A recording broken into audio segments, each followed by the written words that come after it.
ఇటు హైదరాబాద్ రవీంద్ర భారతిలో శ్రీ పరాభవనామ ఉగాది వేడుకలు జరుగుతున్నాయి. ఈ కార్యక్రమానికి ముఖ్య అతిథిగా ముఖ్యమంత్రి రేవంత్ రెడ్డి హాజరయ్యారు. ఉగాది వేడుకల్లో భాగంగా పంచాంగాన్ని ఆవిష్కరించారు. తెలంగాణ భాషా సాంస్కృతిక శాఖ, దేవాదాయ ధర్మాదాయ శాఖల ఆధ్వర్యంలో కార్యక్రమం జరుగుతోంది.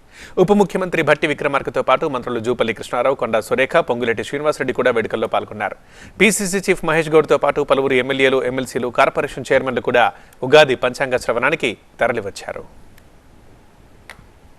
మార్గమున ధాత్రి వెలుగా అందరికి గలుగుగావుత అక్షయముగా. ఈ సంవత్సరం గురువు రాజయ్యాడు అంటే మంచి ధార్మికుడైనటువంటి వాడికి రాజ్యాధిపత్యం వచ్చింది. భయపడాల్సినటువంటి పని లేదు.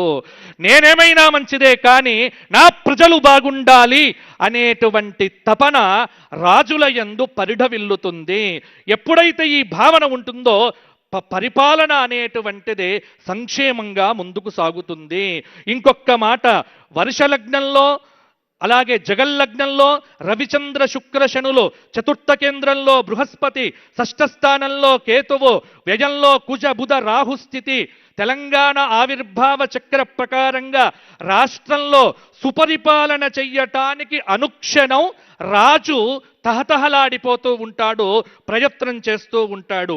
మీనలగ్న ప్రభావం వల్ల తెలంగాణ రాష్ట్ర పరిపాలనలో వ్యూహాలు, ఆలోచనలు, బాధ్యతాభావం అనేటువంటిది ఈ సంవత్సరం చాలా వరకు పెరుగుతుంది. లగ్న